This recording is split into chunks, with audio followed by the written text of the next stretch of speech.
I haven't seen a fire like this in ever. It had a big old front head on it, and it just looked like it was just running out through that field there. As you sat out there and watched it, you just had an evil feeling about the thing, the way it acted.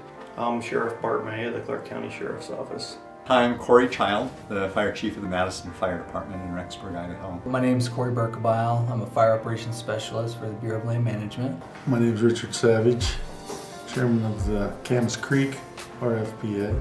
I'm Ben Darham, the fire ecologist for the Upper Snake BLM field office. Prior to the fire, there were a lot of factors, I guess, variables that influence the size and the fire behavior. The first one being the fuel moistures. So during the time of the fire, we were hovering right around, let's say 118, 130% fuel moisture.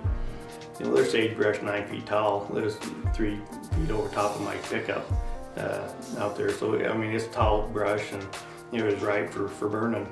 Strong outflow winds that push the fire in multiple directions.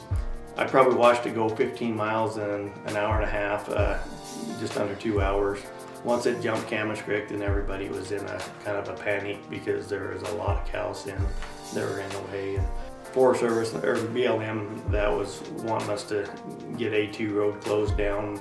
So we closed it down, but we left it open for anybody that was helping the cowboys get the cattle and that out of there. It was probably 20 or 30 minutes after I got back here that I got a phone call from the BLM that just stated that the fire has now jumped the A2 road, and that it has broke into 2 separate heads, and that I have about 30 minutes before it hits Dubois.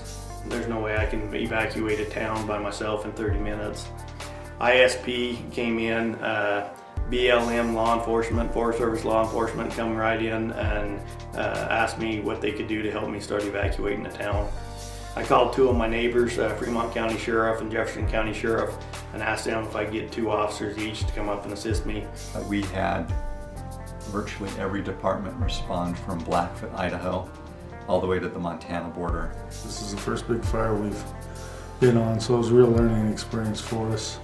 We worked hand in hand with the agencies, BLM in particular. We have a good relationship with the people there, and because they are the ones that have trained us. We needed like the RFPA's help, we needed cooperators' help because we didn't have a ton of federal resources at the time. And then throughout that entire fire, you know, the ranchers would call some of the RFPA members, and the RFPA members could call me, whether it was on the radio or the phone, and we had that line of communication to talk to them. They could feel a little bit more safe, you know, with the federal agencies being out there.